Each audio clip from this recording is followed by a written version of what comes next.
ಆರಾಮಾಗಿ. Okay, correct ಐತಿ ಎಲ್ಲಾನು. Okay, good.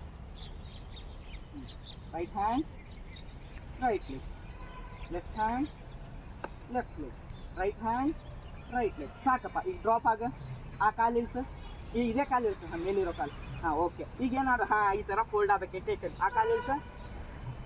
ಹಾಂ, ಎಟ್ ಎ ಟೈಮ್ ಆ ಕೈ ಇಳಿಸ ಮತ್ತೆ ಫೋಲ್ಡ್ ಆಗ್ಬಿಡ್ಬೇಕು. ರೈಟ್. ಈ ಕಾಲು ಇಳಿಸಪ್ಪ. ನೋಡಿ, 4 ಸ್ಟೆಪ್ ಒಳಗೆ ಹತ್ತನ 4 ಸ್ಟೆಪ್ನಾಗ ಇಳುತ್ತೆ ಅಷ್ಟೇ. ಇದು ಸ್ಟೆಪ್ ಬ್ಯಾಲೆನ್ಸಿಂಗ್. ಇದು ಪ್ರಾಪರಾಗಿ ಕಲ್ತು ಡ್ರಾಪ್ ಆಗಿ ಇಳ್ಕೊಂಬಿಡು. ಆ ಕಾಲಿಂದ ಇಳಿಬೇಕು, ಮೇಲಿರೋ ಕಾಲಿಂದ. ಇದು step balancing. That's all. Okay, ನೀನು ಬಾರಪ್ಪ ಸ್ಟೆಪ್ ಬ್ಯಾಲೆನ್ಸಿಂಗ್ ಮಾಡಿ. ಅರ್ಥ ಆಗ್ತಾನಿದೆ? ಹಿಂಗೆ ಕಲಿಯೋದು ನೋಡಿ. ಬಾಯ್ಸ್ ಇರಲಿ ಗರ್ಲ್ಸ್ ಇರಲಿ ಇಂಪಾಸಿಬಲ್ ಇಲ್ಲ. ಬಟ್ ಯಾರ್ದು ಬೇಸಿಕ್ಸ್ ಕರೆಕ್ಟ್ ಆಗಿರುತ್ತೋ, ಫೌಂಡೇಶನ್ ಬೇಸಿಕ್ಸ್ ಅಂದರೆ right leg balancing, left leg balancing, leg changing ಕರೆಕ್ಟಾಗಿ ಬಂದವ್ರಿಗೆ ಇದು ಈಸಿಯಾಗಿ ಬರುತ್ತೆ. ಓಕೆನಾ? ನೀನು ಮಾಡಪ್ಪ ಸ್ಟೆಪ್ ಬ್ಯಾಲೆನ್ಸಿಂಗ್.